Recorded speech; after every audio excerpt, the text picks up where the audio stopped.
Grabe init. Nag-brown out kasi. Buti nakapaligo na ako. At bago pupunta sa mall. Kasi ang init dito sa lugar namin. Wala pang kuryente. Nakaka-brown out lang. So kailangan kaya muna ako ng tanghalian guys. Kasi magkalauna na. Kita-kits na lang tayo doon sa mall guys. At magkukwentuhan tayo doon guys. Kasi gutom na yung linggo. Dito ako sa Pangmalakasan. Doon sa nalaglag yung aking sombrero.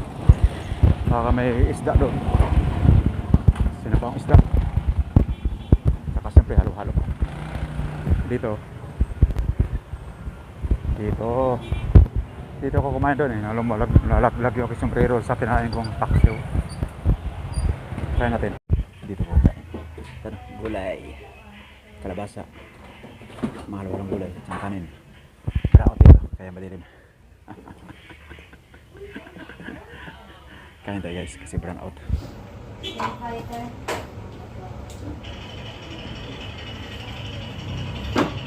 Out. Kain mga tayo guys.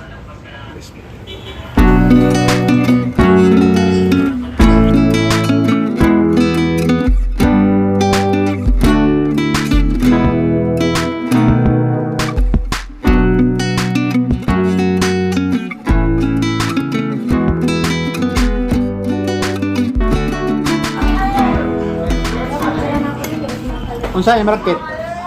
Kuan, mais. Sarap. Halo-halo spesial.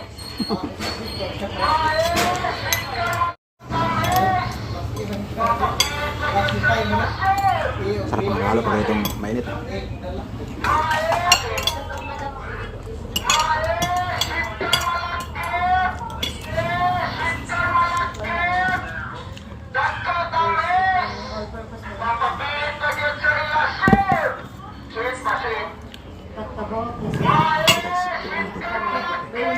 Special halo.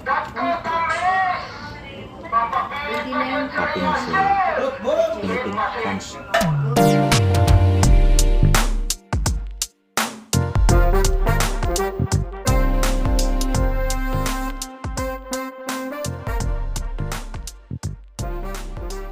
Buksan ko ng tumalaw guys. Sa init sa loob. Electric pa. Walang kuwente. Tapos guys, alhamdulillah. So guys, nakatapos ko lang kumain. Grabe ka init. So, kakal lang ako rito.